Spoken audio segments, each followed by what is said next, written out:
కనుక ఈ ఆడబిడ్డలను ఆశీర్వదించకపోతే నీకు ఆ ప్రధాన ప్రతిపక్ష పాత్ర కూడా దండగా అని చెప్పి ఇక్కడ ఉన్న వాళ్ళు అనుకునే ప్రమాదం ఉంది. చంద్రశేఖరరావు గారు, ఒక పక్కన మేము వీళ్ళకు ఉద్యోగాలు ఇవ్వడానికి ప్రయత్నం చేస్తుంటే, అడ్డంకులను తొలగించి ముందుకు వెళ్ళాలని ఆలోచన చేస్తుంటే, ఇంకొక పక్కన నీ అల్లుడు ఈరోజు ఈ ప్రభుత్వం మీద వీళ్ళకు ఉద్యోగాలు ఇవ్వాల్సిన అవసరం లేదన్నట్టుగా మాట్లాడుతుండు. మీరైనా పిలిచి మీ అల్లుడికి గడ్డి పెట్టండి.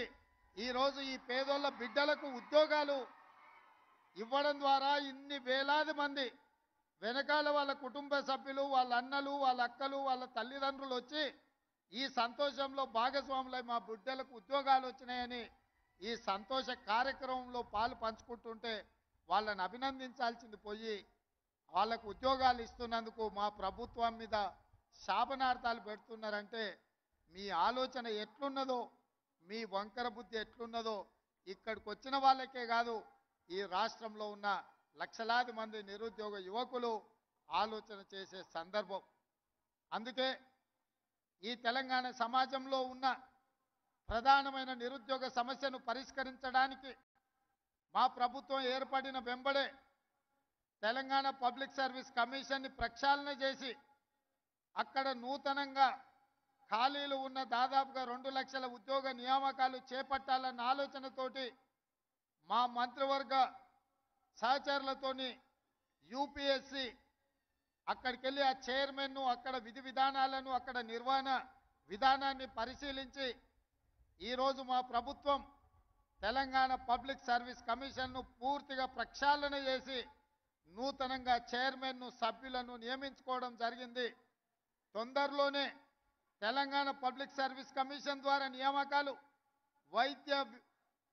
వైద్య ఆరోగ్య శాఖ ఇక్కడ ఉద్యోగ నియామకాలు వీరి ద్వారా, అదేవిధంగా పోలీస్ రిక్రూట్మెంట్ బోర్డు నుంచి తొందరలోనే 15,000 పైచిలకు పోలీసు ఉద్యోగ నియామకాలను కూడా చేపట్టడానికి ఈరోజు మా ప్రభుత్వము కృషి చేస్తున్నది.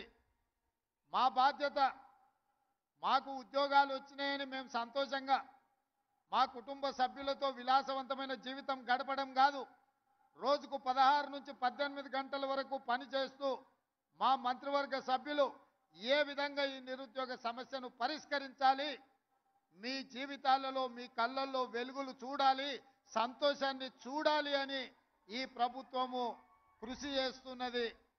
తప్పకుండా ఈ తెలంగాణ నిరుద్యోగ యువకుల యొక్క కళ్ళల్లో సంతోషం చూడడానికి మా ప్రభుత్వం కట్టుబడి ఉన్నది. శ్రీమతి సోనియమ్మ ఆశీర్వాదంతో ఏర్పడ్డ ఈ తెలంగాణ రాష్ట్రంలో రాహుల్ గాంధీ గారి నాయకత్వంలో, మల్లికార్జున ఖర్గే గారి నేతృత్వంలో తెలంగాణ రాష్ట్రాన్ని మరింత బలోపేతమైన తెలంగాణగా నిర్మించడమే కాదు, విధ్వంసమైన తెలంగాణను పునర్నిర్మించడంలో మా శాయశక్తుల కష్టపడతాం. మీకోసమే అహర్నిశలు కృషి చేస్తాం. నిరుద్యోగ యువకులకి వేదిక మీద నుంచి నేను భరోసా ఇస్తున్నా, సంవత్సరం తిరిగే లోపల 2 లక్షల ప్రభుత్వ ఉద్యోగ ఖాళీలను భర్తీ చేసే బాధ్యత మాది. ఇచ్చిన మాట నిలబెట్టుకుంటాం. ఆనాడు 2004లో తెలంగాణ రాష్ట్రాన్ని ఇస్తానని కరీంనగర్ గడ్డ మీద నుంచి శ్రీమతి సోనియా గాంధీ గారు మాట ఇచ్చిండ్రు. ఇచ్చిన మాట నిలబెట్టుకొని 2014లో తెలంగాణ రాష్ట్రాన్ని ఏర్పాటు చేయడం జరిగింది. అలాంటి మాట తప్పని, మడమ తిప్పని శ్రీమతి సోనియా గాంధీ గారి నాయకత్వంలో ఏర్పడ్డ ఈ ప్రభుత్వం మీకు ఇచ్చిన మాట నిలబెట్టుకుంటుంది.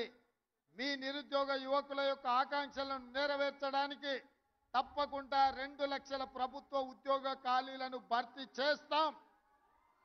మీ కళ్ళల్లో ఆనందం చూసి ఫామ్ హౌస్లో ఉన్న వాళ్ళు కుళ్ళుకున్నా,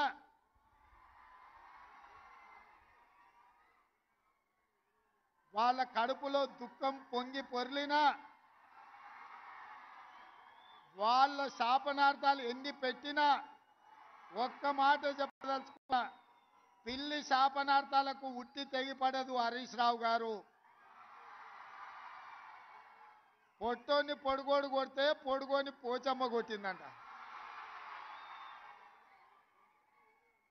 హరీష్ రావు మేము ఉద్యోగాలు ఇస్తుంటే అవాకులు చవాకులు పలుకుతున్నావు కదా, ఒక్కసారి ఇక్కడున్న కెమెరామెన్లకు నేను వాళ్ళ సంతోషాన్ని చూడండి, ఆడబిడ్డల కళ్ళల్లో ఆనందాన్ని హరీష్ రావుకు